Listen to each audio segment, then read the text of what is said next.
Yes, I can hear you. Thank you. Thank you for your help in advance. Ja, dann darf ich noch mal die Kollegen ganz herzlich begrüßen. Vor allem aber bin ich froh und dankbar, dass ich unseren besonderen Gast heute auch begrüßen darf, Professor Dr. Deva. Als UN-Sonderberichterstatter ist er auf Reisen und sieht sich in diesen Tagen besonders eben auch die Situation in Deutschland an, gemeinsam mit den Mitarbeiterinnen.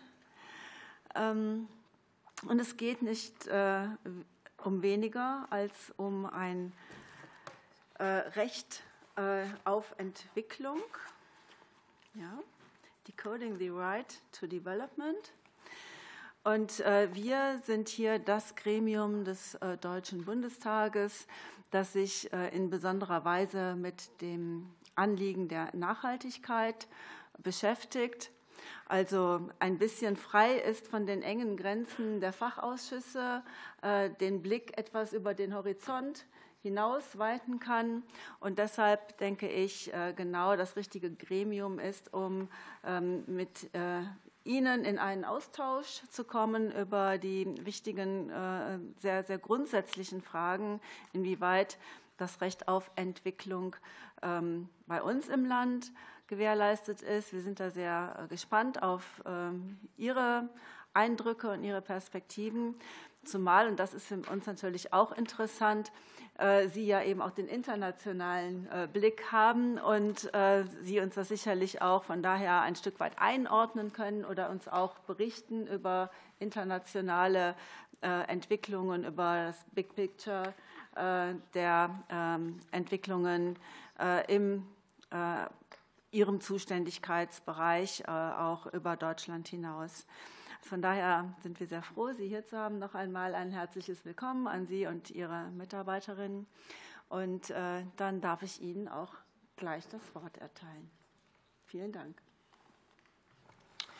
Thank you very much, Madam Chair, and all the distinguished members of Federal Parliament.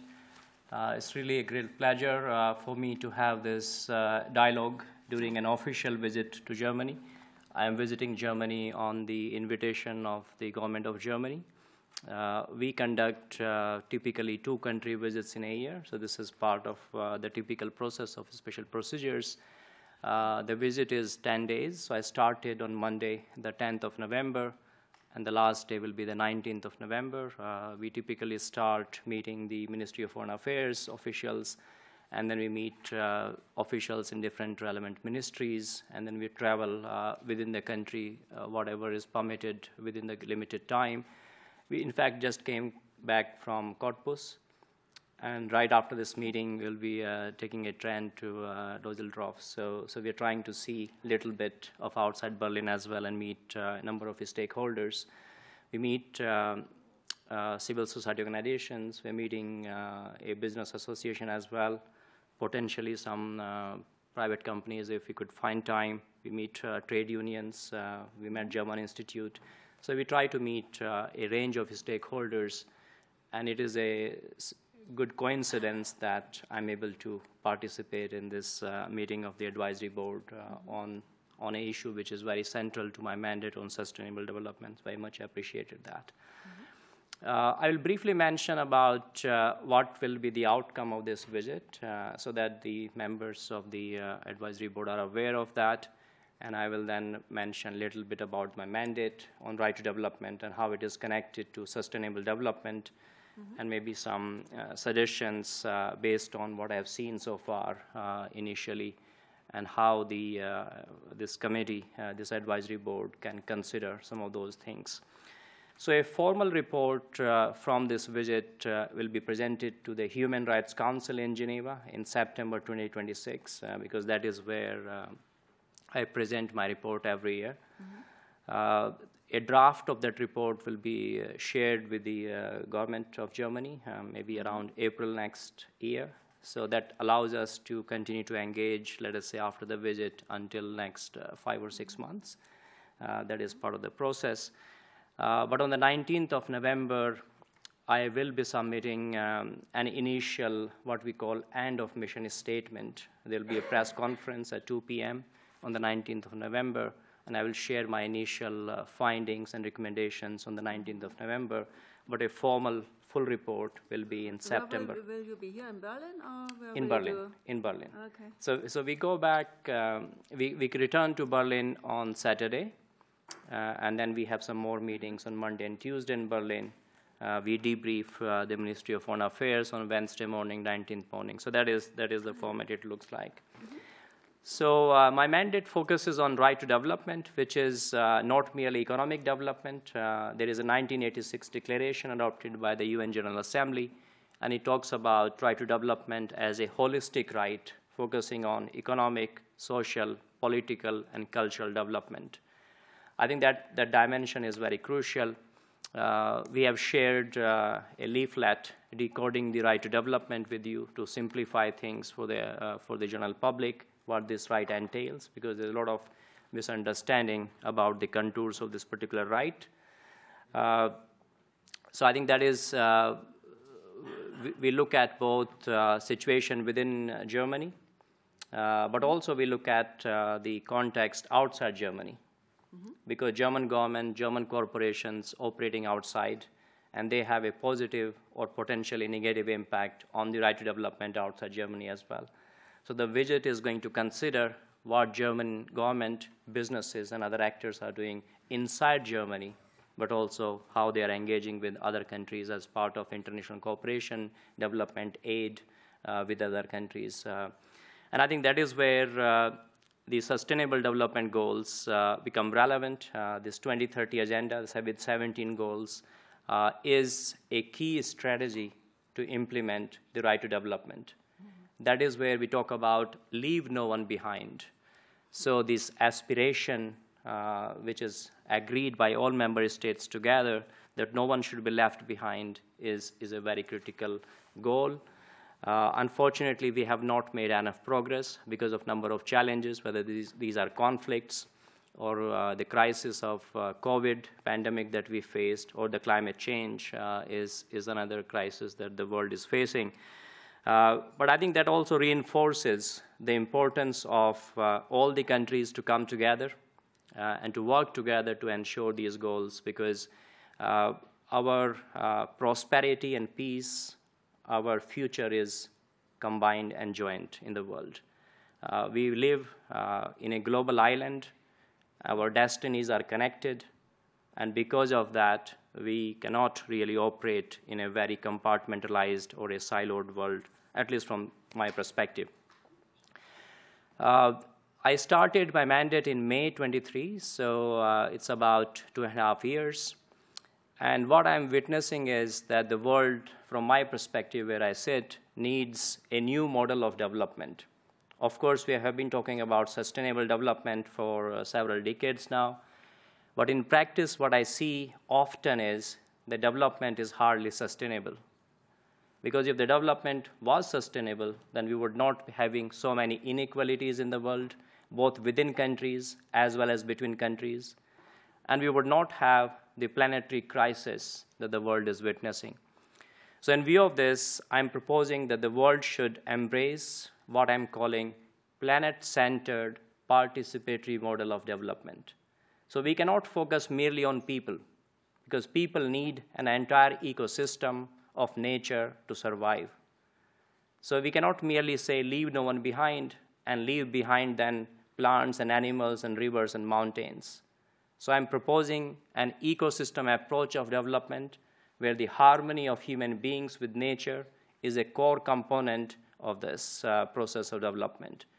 At the same time, the development has to be participatory, because often people for whose benefit these development projects and policies are being developed, they are not consulted meaningfully. And that is where right to development provides a fundamental component, that there has to be active, free, and meaningful participation of people in the decision-making processes. So these are my initial remarks. Maybe I can pause here. I have some other observations that I wish to mention, but maybe I'll give the floor, Madam Chair, to you, and maybe other members of the advisory board, if they have any questions or any reflections they would like to share. Thank you very much. Ja, ganz herzlichen Dank. Genau, erstmal. Und die Einladung auch zu Meldungen.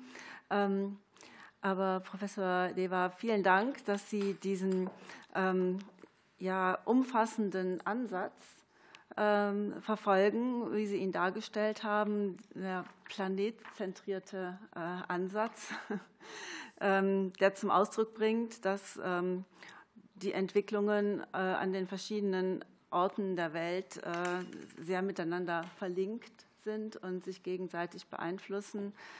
Die Welt ist ein Dorf geworden durch Informationen, durch Möglichkeiten zu reisen, ist alles miteinander verwoben. Auch natürlich, wenn wir an Umwelteinflüsse denken, haben wir zum Beispiel bei den Entwicklungen bei Biodiversität, bei Schutz der Umwelt, bei Klimaentwicklungen, die den ganzen Globus betreffen. Ich glaube, das ist der Ausgangspunkt und deshalb ist es richtig, die Entwicklung auch so insgesamt zu betrachten. Unser Anliegen wäre jetzt natürlich auch zu erfahren, wie Ihr Blick unter diesem Aspekt auf Deutschland gerichtet ist. Sie besuchen ja verschiedene Orte, verschiedene Gegenden, verschiedene auch Lebensumstände in Deutschland. Und von daher würde uns jetzt interessieren, oder mich jedenfalls interessieren, unter welchen Aspekten schauen Sie auf zum Beispiel Cottbus versus Berlin oder sonstige Gegenden in Deutschland. Und was ist vor allem dann auch Ihre Bewertung? Sie haben gerade auch eingeordnet, dass wir weltweit im Moment verschiedene Krisen haben, die mit sicherlich dafür ursächlich sind, dass wir nicht noch weiter sind. Aber unter gegebenen Umständen kann man immer gut performen oder eben auch weniger gut. Wie ist jetzt Ihr Blick auf Deutschland? Was können Sie uns als Politiker auf der Bundesebene auch an Empfehlungen und Eindrücken mitgeben? Thank you very much, Madam Chair, once again. I'll be sharing my initial findings on the 19th, but based on what I've seen in the last 3 days in Germany, let me propose some considerations for this advisory board, that what are the key things that I'm looking at. And before I do that, let me start with why I decided to visit Germany. We try to visit countries in different parts of the world at different levels of development. And from my perspective, Germany is a crucial country in terms of the size of the economy, in terms of the leadership Germany is showing in relation to human rights internationally, because we have the former German foreign minister, who is the current president of the UN General Assembly. General Assembly president is the former foreign minister. Which name? I think I need to figure out, but is the Heiko Maas? we can figure out. We will.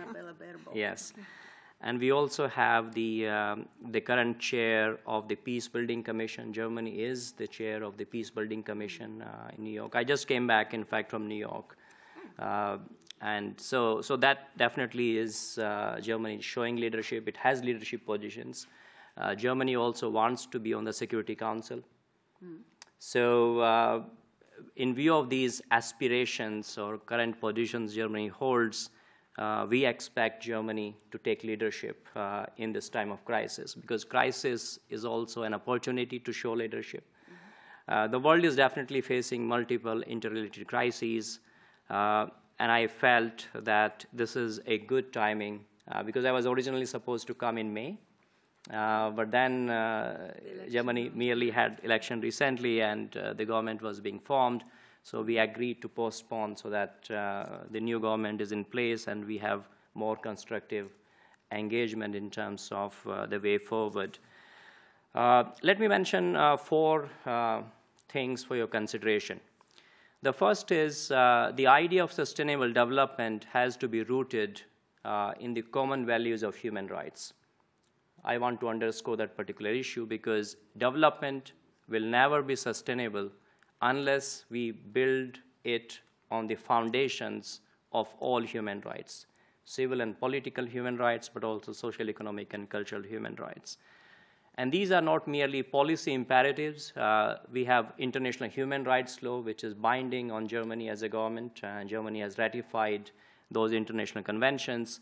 But even at the domestic level, if we look at the basic law of Germany, the very first article talks about these human rights fundamental values. And of course, there are many other provisions.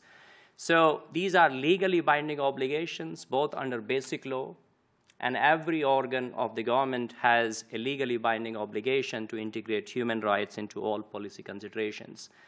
I also want to underscore that human rights are common global values. We cannot focus merely on human rights within one country because people travel.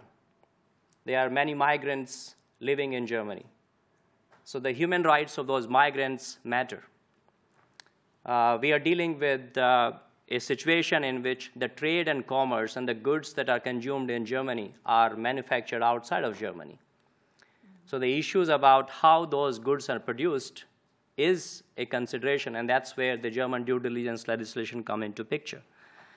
So that is my first point of consideration, that sustainable development goal should be rooted in the idea of human rights, all human rights, both under international human rights law as well as under the basic law, which is non-negotiable from my perspective. So we cannot just adopt positions on human rights which fluctuate with elections and political parties' different views. These should be cross-party understanding and agreement that these are non-negotiable goals that we have to follow. My second point that I want to highlight is that, as I alluded in the beginning as well, Madam Chair, that we should be looking at shared prosperity and peace. At this point of time, no country can claim to operate in a silo or a compartment situation because the trade and commerce is interlinked. We travel all the time. And if you look at the challenges the world is facing, whether these are the challenges about terrorism, or these are the challenges about migration or technologies, new technologies that are being developed, or we're talking about climate change. And as we talk here, we have COP31 taking place in Brazil, where also the German foreign minister was there. So what I'm trying to highlight is that the challenges are common, and the solutions have to be found by countries working together.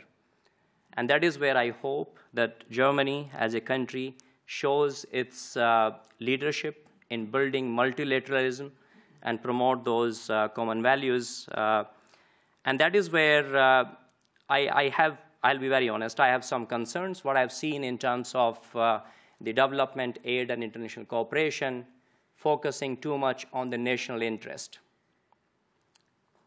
Because if I look at the coalition treaty agreement, it talks about development cooperation guided by national interest.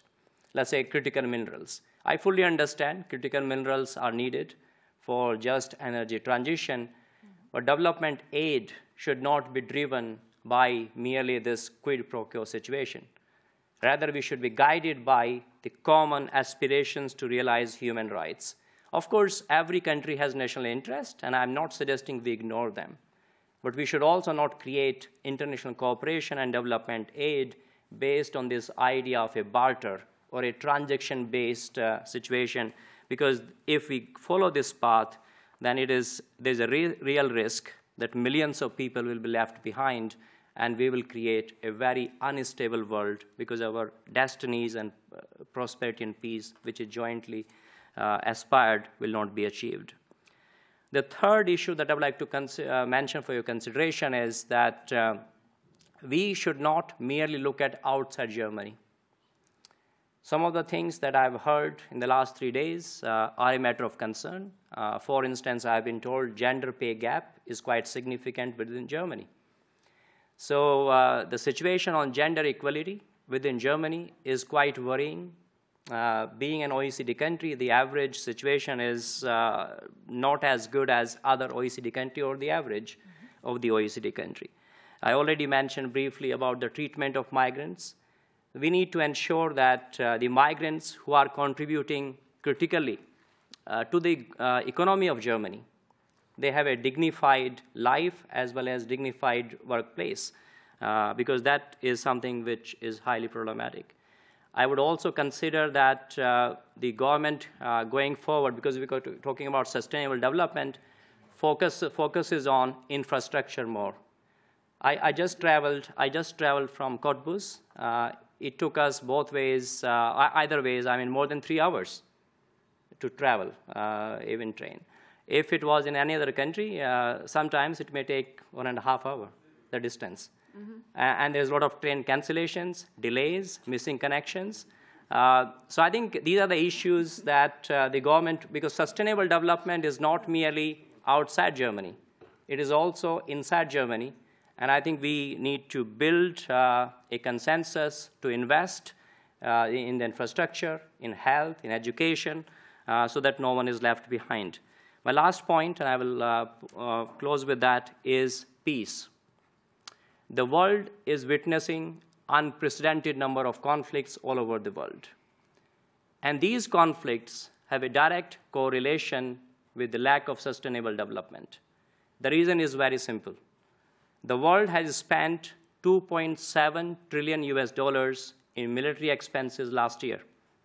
So the money that should have gone to climate finance, at least part of that money, or the money that should have gone to sustainable development goals, is being diverted to fight some of these wars. Some of these are in Europe, but they're also happening in the rest of the world. So the message that I have is that we should see the connection between peace and sustainable development. And I think from that particular perspective, you may think Germany is spending around $10 billion on development aid, but if the budget of military expenses is seen, that is 50, 60 billion, but it is estimated to rise significantly more, right? So if we look at the proportion, and sometimes if we can invest and create more peace, and that will contribute to sustainable development. So I will strongly encourage the government of Germany, and of course this advisory body, to consider those connections and guide the policy of sustainability in a way that we build cross-political party consensus, in my view, going forward, where the country, Germany, should be going forward, and where the world should be going. Germany has a key role to play in this vacuum that has been created in terms of leadership.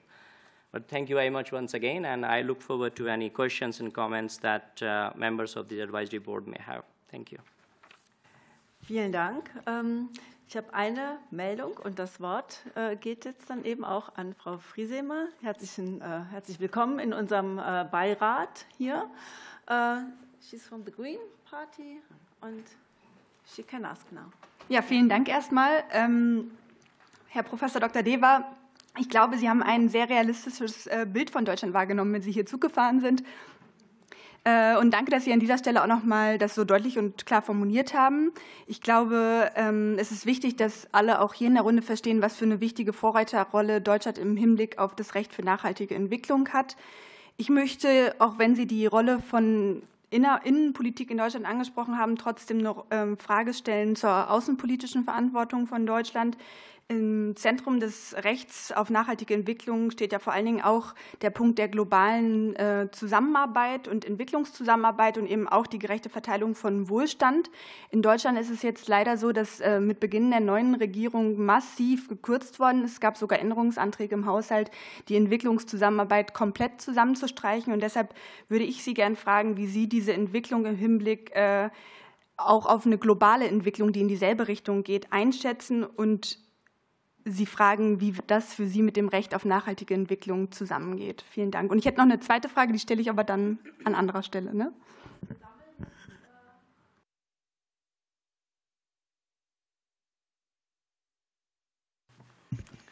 Okay, yes, thank you very much. Unfortunately, I came in a bit late. I'm sorry for this. I was occupied with different stuff. So I will just go to the stuff that I have taken from your presentation. Thank you very much again. So you sort of mentioned that, in your opinion, the German government is giving too much money in military issue. Well, of course, we have a war right in front of our doorstep, and I would really ask you if you wouldn't agree on the case that without freedom and access to complete access of citizens to the law, that there cannot be prosperity, and that both are inherent targets inside the SDGs. So, of course, if there's a war, if there's an oppressor and aggressor, you have to resist in order to preserve freedom, in order to, well, make sure that you have prosperity and freedom for your people. Because without it, you will not have sustainable development at all. Vielen Dank. Dr. Fahl from the left party. Yeah, thank you again for being here and for your fruitful insights and your clear words. I very appreciate that. I have a lot of questions. I try to focus on two.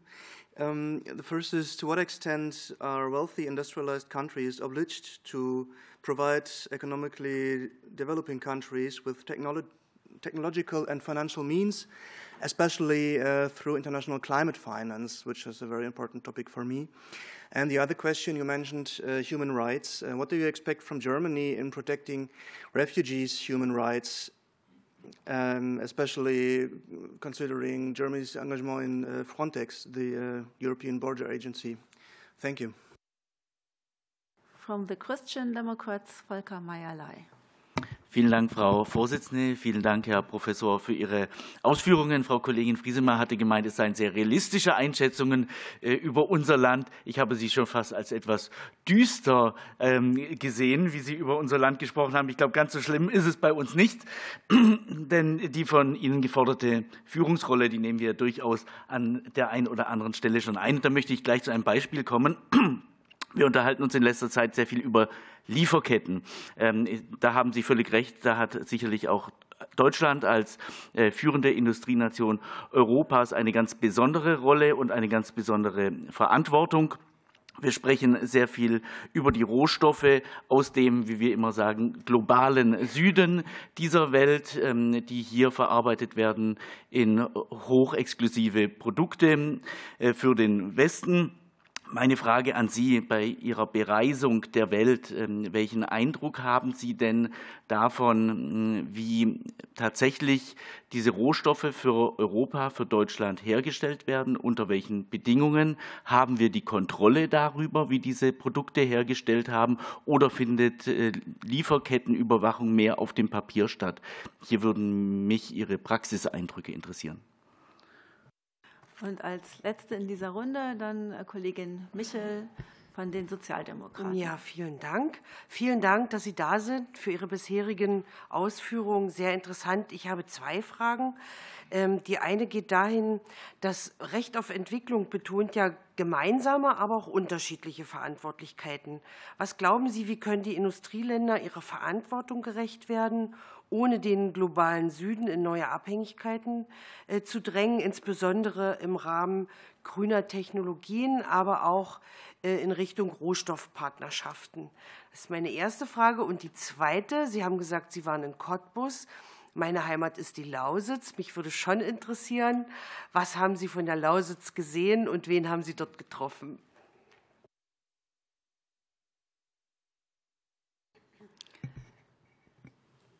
Ja, dann haben Sie das Wort.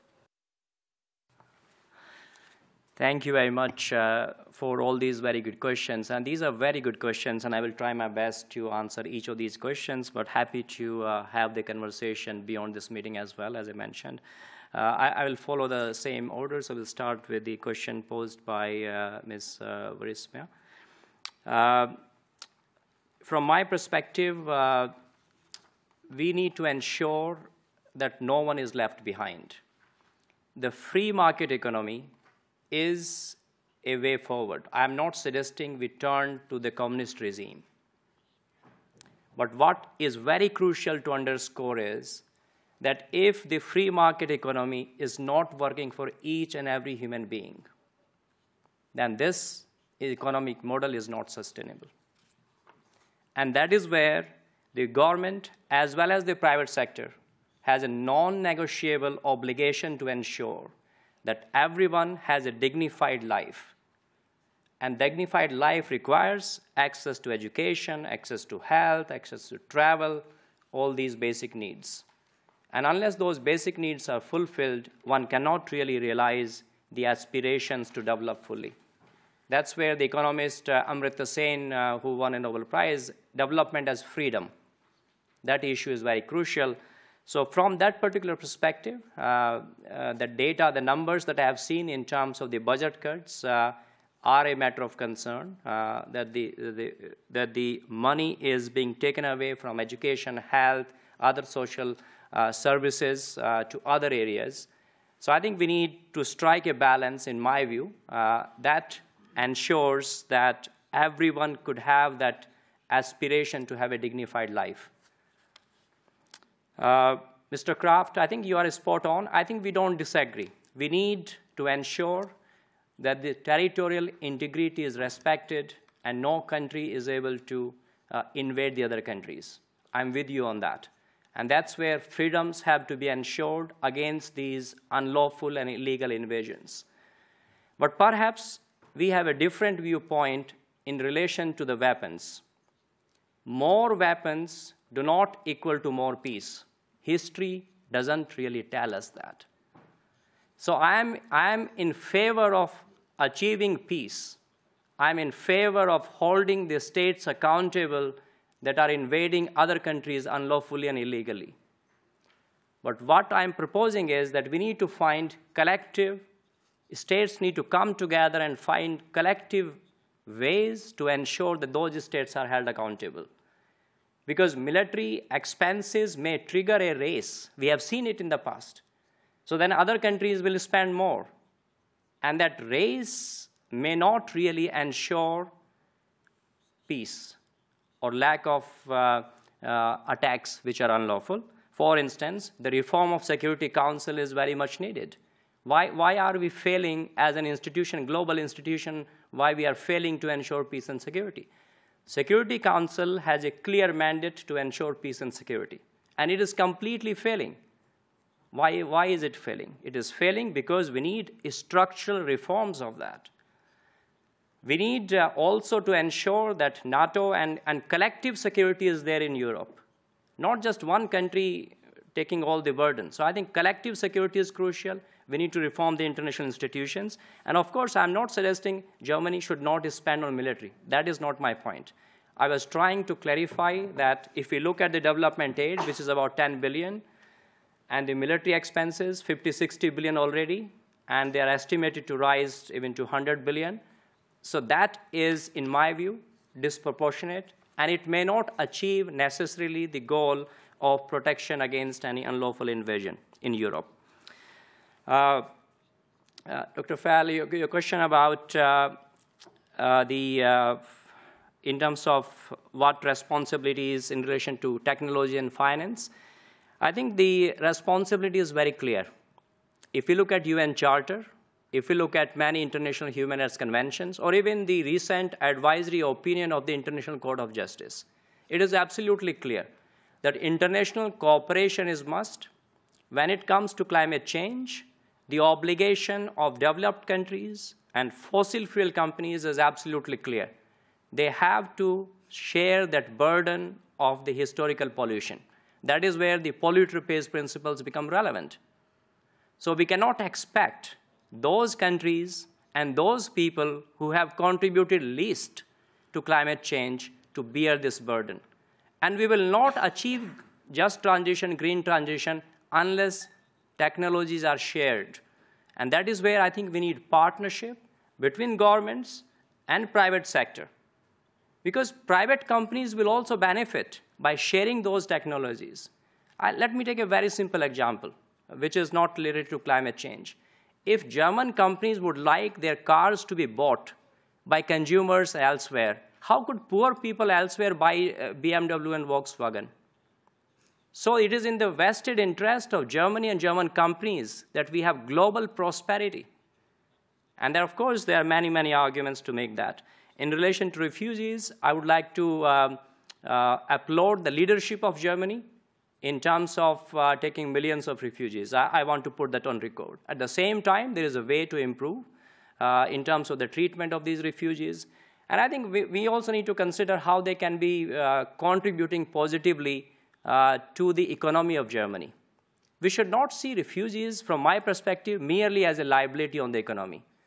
We should also consider that how other countries can take some of this burden of refugees, right? And how do we create conditions better in those countries from where those countries are coming, whether this is about conflicts or it's about other unstable situations. So we need to, that's where I was saying that our destiny is connected. We should aim for global prosperity and peace. Now let me turn to Mayor Lay's question. I think my assessment is, let's say, I'm being very honest, and I hope we need more honest conversations, both within the United Nations, within national level, in political parties, in advisory bodies like this. But I'm not taking any political positions. As a human rights lawyer, as an objective person, as a special rapporteur, my positions are normative and objective and balanced, and I'm trying to reflect where Germany should be going forward. In terms of supply chains, I think supply chains are interlinked.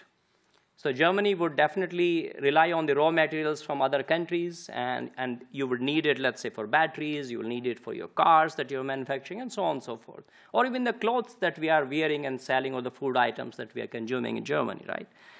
But the point is that buyers have a significant leverage.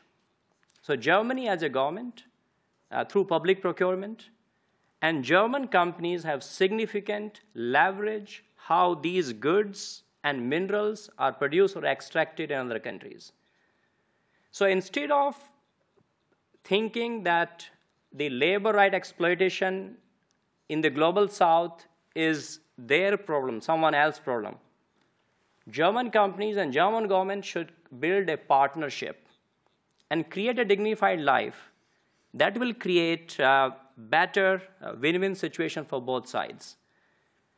Let me take a very different example. Chocolates require cocoa beans.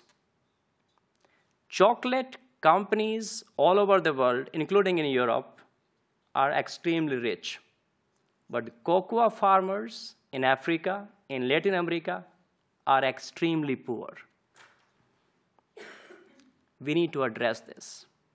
How could we ensure that there's a fair distribution in the value that is being created in a free market economy? Because without cocoa beans, there are no chocolates. So how do we ensure that there's a fair price that is being paid by these companies? And that is just an example of chocolate and cocoa beans, but that example can be applied to T-shirts that are being sold in the European market, including in Germany. That example could be taken in relation to the car manufacturing industry or the chemicals industry. That is quite big in Germany, right? So we need to ensure, for instance, that the chemicals and fertilizers, which are prohibited in Germany for health grounds, how could a German chemical company export those chemicals to a developing country? If you cannot sell it here, does it mean we are treating the lives in certain countries inferior to the lives in Germany? Is that the idea of human dignity we are promoting? So these are difficult questions, and the solutions are not easy. But what I'm trying to highlight here is that we need to work together collectively, and Germany should show that leadership to work together collectively to incrementally resolve some of these issues. Now, finally, let me come to the question posed by Ms. Michael. In relation to the shared responsibility that you mentioned, so one of the key components of the right to development is CBDR, common but differentiated responsibilities. That is relevant in the context of climate change, but it is also relevant in a wide variety of areas. So in my view, we should not create dependency. So we should not consider that developing countries start thinking, oh, we will get aid from Germany every year, this many million, and that's why we don't need to do anything. That model is problematic in my view. Development aid should not be seen as a charity. It should not be creating the path of dependency to anyone. Because then there could be people who, let us say, on the streets are begging and they don't want to work.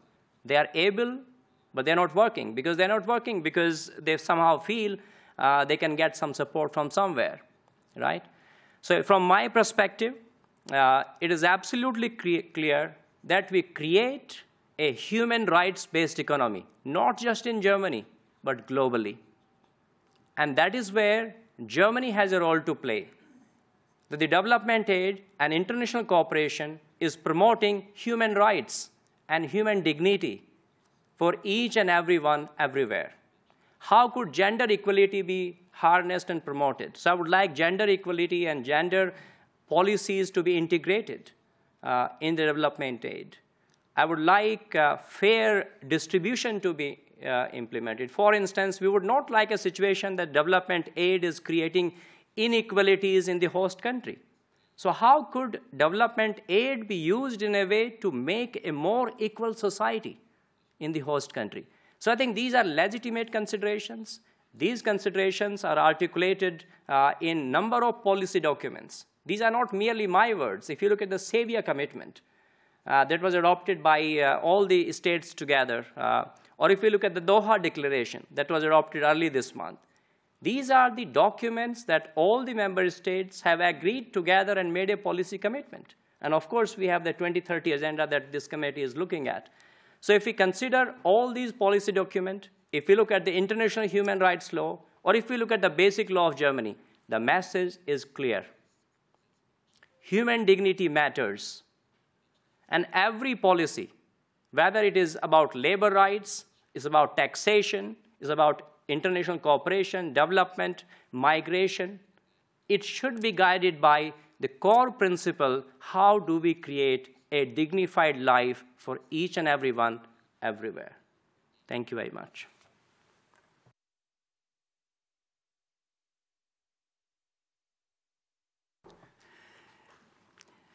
Ich denke, in jedem Satz können wir Ihnen zustimmen. Ich möchte allerdings auch mich dem Kollegen Volker Meyer-Ley insoweit anschließen, als ich schon denke, dass unser Land da nicht schlecht abschneidet, weil eben Menschenwürde auch gerade in der Antwort, die unsere Verfassung auf die Zeit des Nationalsozialismus gegeben hat, sehr bewusst Menschenwürde und Grundrechte an die Spitze der Verfassung gestellt hat. Und ich denke, auch wenn man zum Beispiel mal auf die Zahlen des sozialen Haushalts schaut, dann ist das schon gut auch abgebildet und hinterlegt, dass wir auch einen gut funktionierenden Sozialstaat haben. Natürlich streiten wir hier unter den Parteien auch immer noch um die Feinheiten, aber in der Grundlage, denke ich, sind wir gut aufgestellt und das ist auch Konsens soweit unter den Parteien. Das vielleicht noch mal zur Einordnung an der Stelle. Ich möchte gerne auch noch einen Aspekt noch mal vertiefen. Sie haben noch mal betont, wie zentral die Geltung der Menschenrechte ist. Und ich denke, dass gerade Europa in dieser Haltung auch besonders exponiert ist und besonders überzeugt ist. Es ist ja auch eine kulturelle Entwicklung, die Aufklärung, die christlich-jüdischen Wurzeln auch Europas, die dazu geführt haben, in einem erstarkenden Bewusstsein dann eben auch des Wertes des individuellen Menschen. Und ich glaube, das ist ja auch die geistesgeschichtliche Grundlage unserer Staaten, unserer freien und sozialen Marktwirtschaft, unseres europäischen Selbstverständnisses. Und nicht überall auf der Welt, denkt man so, nicht überall auf der Welt gibt es Gleichberechtigung. Wir arbeiten auch noch an den letzten Prozent, das ist mit Sicherheit unbenommen, aber im Grundgesetz und auch im gesamten Rechtssystem ist das bei uns schon auch durchgeführt, sonst säße ich zum Beispiel ja nicht hier. Aber in anderen Ländern ist das nicht so. Auch Pressefreiheit, die anderen Freiheiten, Religionsfreiheit, Selbstverständlichkeit von queeren Minderheiten und vieles mehr ließe sich anführen. Ich glaube, dass wir da schon auch guten Standard erfüllen. Wir erleben aber jetzt, dass Europa im Blick auf den Planeten an Bedeutung ein Stück weit verliert und andere, weil sie wirtschaftlich aufholen und auch an uns vielleicht sogar hier und da vorbeiziehen, daraus natürlich auch einen stärkeren Einfluss auf die Welt ableiten. Wie gehen wir damit um? Die Organisation Vereinter Nationen ist sicherlich auch stark verwurzelt in diesen Gedanken der Menschenrechte und alles, was daraus abzuleiten ist, im Gedanken des Friedens. Aber wir haben Kräfte, die mit einer anderen Geisteshaltung kommen und die auch aggressiv sind, ob jetzt wirtschaftlich aggressiv oder auch militärisch aggressiv. Wie gehen wir damit um? Wir sprachen über Verteidigungsausgaben und über die Fähigkeit, sich verteidigen können zu müssen. Mir ist immer wichtig, dass derjenige, der nicht aggressiv ist, mindestens gleichwertig ist bei Verteidigungsfähigkeiten und dass man nicht demjenigen, der sich als aggressiv erwiesen hat, die größere militärische Stärke überlässt. Das sind alles Dinge, die eine Rolle spielen und die uns im Moment auch sehr bewegen. Ja, deshalb würde mich interessieren, wie Sie das aus Ihrer Perspektive bewerten.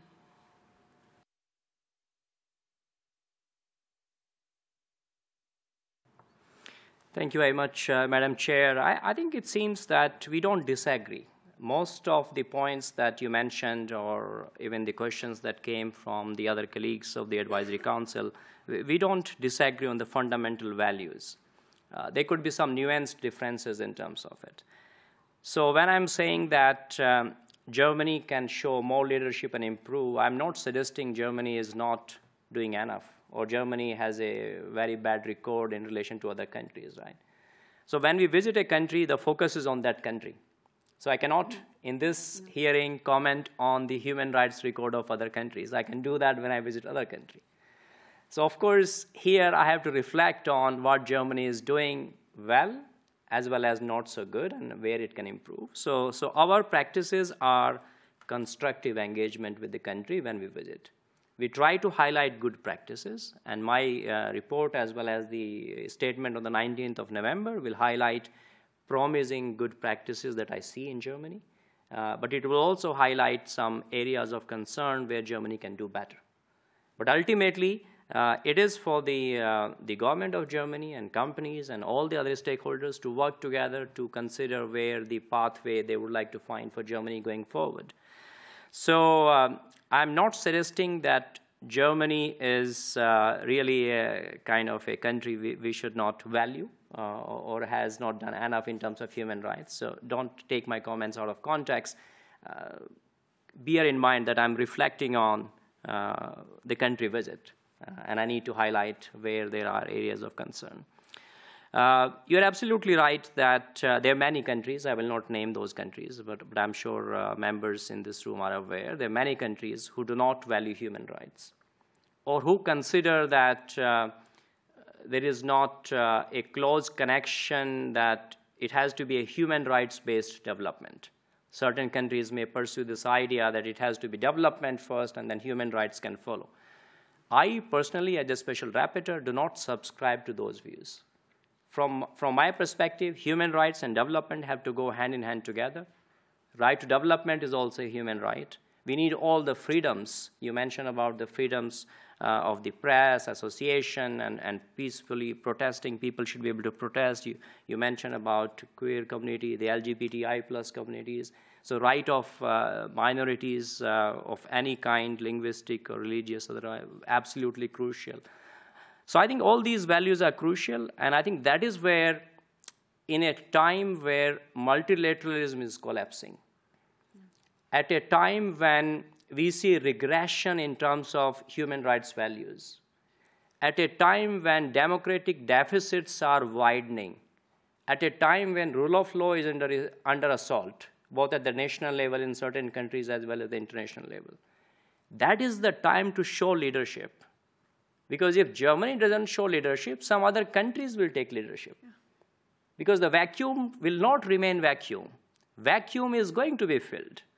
So the choice is for Germany and other similar-minded countries to either show leadership and collectively fill this gap and define a pathway where human rights are integrated into the whole idea of development, or wait for other countries to take the leadership, and that may not be in line with the thinking of Germany and many other like-minded countries in Europe. There are, of course, challenges. And sometimes, because of national sovereignty, other countries may view these issues differently, and they may not agree with the positions taken by Germany or European Union.